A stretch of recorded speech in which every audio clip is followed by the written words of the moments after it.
अचानक एक सरदार उठला आणि बोलला,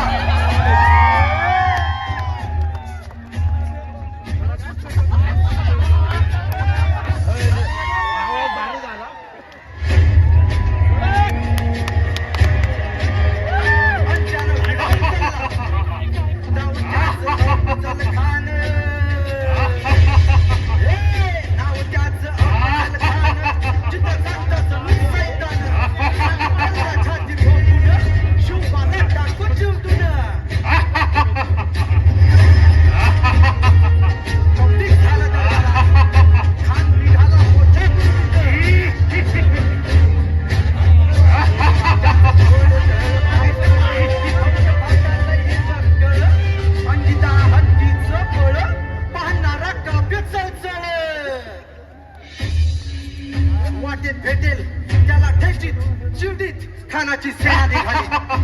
अरे गावं लुटली, एवढं उद्ध्वस्त केली, आया बहिणींची आबरू लुटली. कोण रोखणार हे वादळ? आता शुंभाचं काय खरं नाही. इकडे निजाम, तिकडे मोगल, अरे पलीकडे इंग्रज. जो तो हेच बोलू लागला की राजांची सेना मुठभर खानाला कसा थोपणार, काय लढवावा हुन्नर, चिंतेत पंत सरदार.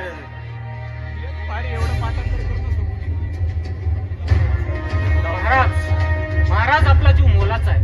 खानाचं सैन्य अफाट आहे. त्याच्या समोर आपला टिकाव लागणं अवघड आहे. काही दिवसांसाठी आपण कुठेतरी अज्ञात स्थळी निघून जाऊ. काय म्हणालात रायबा?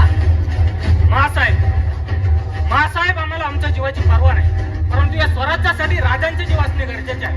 रायबा, शिवा केवळ आमचा पुत्र नाही, तर अवघ्या मराठी जनाचा स्वाभिमान आहे. एक वेळ या मातेने आपला पुत्र गमावला तरी बेहत्तर, परंतु भ्याडपणे पळून जाऊन अवघ्या मराठी मुलखाचा स्वाभिमान गमावता कामा नये.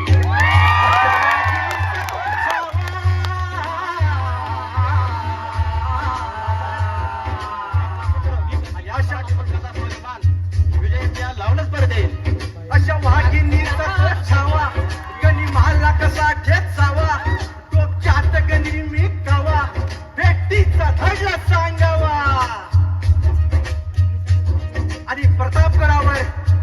आणि प्रतापगडावर आमने सामने भेटीचा सांगावा. खानाने हसत हसत कबूल केला. अरे दिवस ठरला आणि ठरल्याप्रमाणे घरच्या पायथ्याशी खान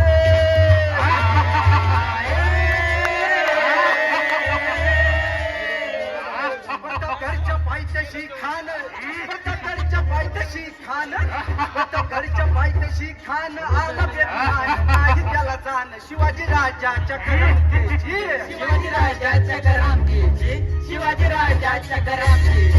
जाती नाही जाणीव शक्तीची, करीन काय कल्पना युक्तीची हजीजी.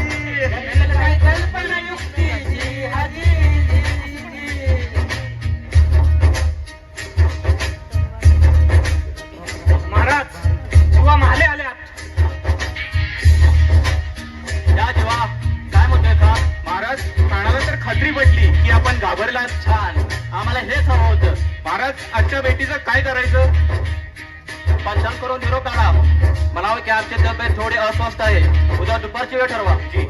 खानाला वाटू दे बेतेपोटी आम्ही त्याला भेटायचे टाळतोय. उद्या खानाच्या भेटीस तुम्ही आमच्या सोबत चला. जेव्हा सोबत पंचांनाही घ्या. कशी आपली आज्ञा. आणि अशा या खानाच्या भेटीसाठी महाराजांनी एक शानदार शामियाना उभारला होता. भेटीसाठी छान उभारीला, नक्षीदार शामियान्याला. आणि अशा या शामियान्यात खान दौलत डुलत आला.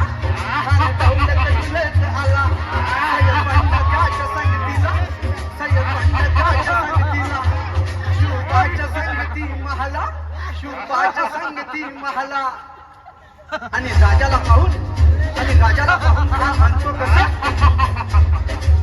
आओ शिवा आओ, हमारे गले